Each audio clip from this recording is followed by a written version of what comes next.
Kalau Anda tidak memilih, maka orang yang tidak waras yang berkuasa. Tinggal itu pilihan. Yang kedua, untuk yang waras itu mau menggunakan hak pilihnya, maka pengaruhilah keluarga Anda, teman-teman Anda, semua orang. Jangan sampai yang terburuk berkuasa, maka tidak bisa lagi pilihan kita harus bergerak. Maka untuk bergerak itu membutuhkan apa? Bahwa kita punya hati. Karena dengan ketulusan dan nurani yang jernih, yang namanya kelaliman itu bisa dikalahkan. Karena apa? Diamnya rakyat, membisunya rakyat, itu pada saatnya akan terbukti dan rakyat akan melakukan yang disebut pemberontakan dengan merombak yang sudah dianggap rakyat itu adalah sudah usang. Saatnya lah lupakanlah yang sudah usang itu. Lupakanlah yang sekarang yang dulu Anda puja-puja itu, karena semua itu hanya mitos. Saatnya lah kita memutuskan satu kesadaran bersama bahwa tidak ada pilihan, maka jadilah yang waras. Kalau Anda memilih yang tidak waras, maka Anda akan masuk ke dalam rumah sakit jiwa. Pada Bung Beni Susetio, tadi ada pertanyaan bahwa pendidikan mengenai civil society itu romantis, ya. Dan apakah Ganjar dan Mahfud ini bisa dikritik?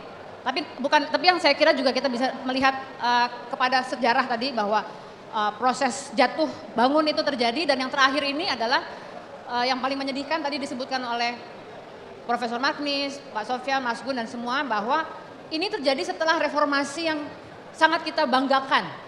Kita bisa menjadi negara yang demokratis, republik yang bagus, tapi kok terjadi perusakan pelan-pelan. KPK, KPU dan lain-lain. Dan saya ingin bertanya kepada Bung Beni Susetio karena di Setara Institut. Nah, kita melihat kasus KPK. Dan juga sebetulnya isu pada masa ini pemilu, ya, polarisasi dan lain-lain, adalah penggunaan ketakutan kita kepada fundamentalisme, kepada radikalisme. Apalagi ini alumni sekolah-sekolah Katolik, biasanya kita tidak menemukan kaum radikal di sini, nggak ada kadrun di sini. Ada sih mungkin, tapi nggak datang ke sini. Jadi ketakutan kita pada radikalisme itu dimanfaatkan untuk melakukan pelemahan KPK, untuk melakukan penyerangan-penyerangan kepada calon-calon lain. Saya ingin bertanya kepada Bung Beni Susetio, pantaskah atau sebetulnya kita cukup boleh takut agak sih pada radikalisme? Apakah itu ancaman yang beneran? Kalau saya melihat ya dari hasil-hasil riset Setara, persoalan kita itu kan sebenarnya pemimpin kita itu tidak mau menegakkan konstitusi. Riset saya terhadap kasus Meliana misalnya, saya menemukan temuan yang menarik. Dengan alasan konstitusionalisme, pemimpin kita itu buang badan. Mengapa pemimpin kita buang badan? Karena tidak mau melakukan extraordinary. Jadi persoalan mengenai radikalisme, persoalan mengenai intoleransi, karena tidak tegaknya konstitusionalisme itu. Lah dalam diri Pak Ganjar dan Prof Mahfud itu jelas sekali. Mereka ini menegakkan konstitusi karena apa? Karena mereka tidak mencari ukuran popularitas. Kasus Meliana itu jelas, dengan alasan konstitusionalisme, Pak Jokowi buang badan. Karena takut tidak mendapat dukungan dari mayoritas, tapi dengan alasan konstitusionalis itu merangkul minoritas. Jadi politik yang mendualisme itu terjadi. Jadi konteks sekarang, persoalan radikalisme itu sebenarnya hanya pengalihan isu. Karena persoalan sekarang itu adalah demokrasi versus namanya totaliter. Maka seorang filsuf Jerman, Walter Benjamin, misalnya saya salah nanti koreksi Roh Magnis, karena itu menjadi studi saya, ada bahaya yang Dr. Benjamin hidup dalam situasi Hitler, dan mirip situasinya seperti ini. Di mana hukum dimanipulasi, kekerasan intimidasi dipakai dengan menggunakan aturan hukum, kemudian pemimpin revolusi itu menawarkan hal yang populis. Maka bahayanya pemimpin yang manipulasi konstitusionalisme itu, maka pemimpin itu akan bersifat culas dan licik karena politik hanya dilihat dimensi manusiawi. Kalau politik dilihat dimensi manusiawi, maka politik itu melegalkan segala cara dengan cara-cara yang halus sampai cara yang keras, hanya memanipulasi sehingga demokrasi kita dimatikan, akal sehat dimatikan dengan ketakutan-ketakutan. Bagaimana kita sekarang mengatasi rasa takut itu? Maka Walter Benjamin mengatakan kita harus melalui jalan kebudayaan. Jalan kebudayaan adalah seni tidak hanya menjadi alat semacam, seni itu tidak sekedar keindahan, romantisme, tapi seni menjadi alat kekuatan politik untuk menyadarkan rakyat.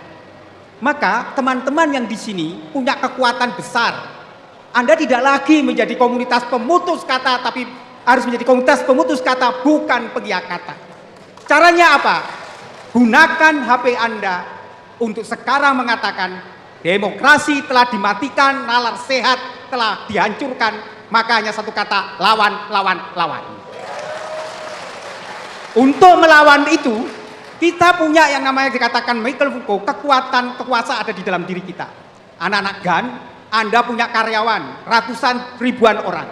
Sadarkan karyawan itu dan kalian mengatakan kalau Anda salah memilih pemimpin, maka Anda akan menghadapi situasi kemiskinan dan Anda akan menjadi korban dari pemerintahan yang korup dan manipulatif itu, maka Anda akan menjadi penonton dan Anda akhirnya hanya dibuai dengan makanan gratis, tetapi itu menghancurkan struktur ekonomi masyarakat bawah. Maka kesadaran ini yang dilakukan oleh Walter Benjamin hanya bisa kalau Anda turun-turun, tidak lagi kita berkata-kata, tetapi Anda harus menyentuh hati masyarakat dan Anda harus katakan, saatnya kita menentukan pilihan, dan pilihan yang terbaik itu hanya pada orang yang dosanya paling kecil. Jadi jelas siapa Anda bisa menimbang dengan akal sehat.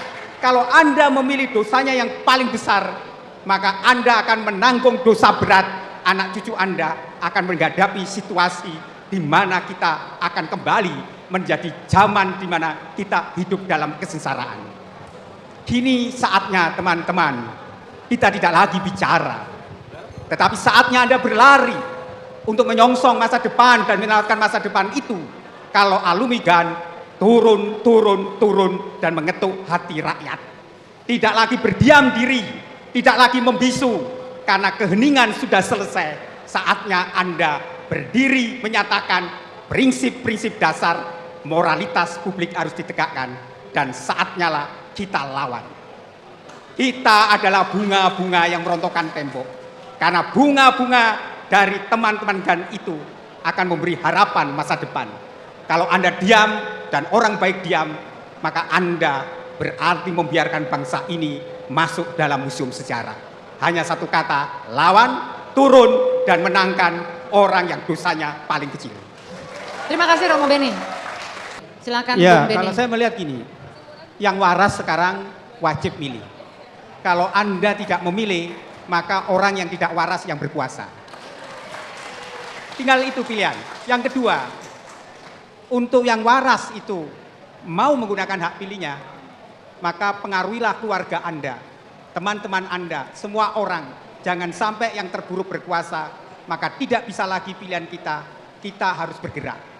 Maka untuk bergerak itu membutuhkan apa? Bahwa kita punya hati.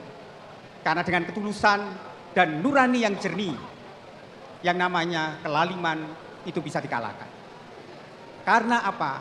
Diamnya rakyat, membisunya rakyat, itu pada saatnya akan terbukti dan rakyat akan melakukan yang disebut pemberontakan dengan merombak yang sudah dianggap rakyat itu adalah sudah usang. Saatnya lah lupakanlah yang sudah usang itu. Lupakanlah yang sekarang yang dulu Anda puja-puja itu. Karena semua itu hanya mitos. Saatnya lah kita memutuskan satu kesadaran bersama bahwa tidak ada pilihan, maka jadilah yang waras. Kalau Anda memilih yang tidak waras, maka Anda akan masuk ke dalam rumah sakit jiwa. Terima kasih. Kalau dulu dibilang sing waras ngalah, yang ini tidak boleh. Orang waras harus merebut kekuasaan. Terima kasih Bung Beni.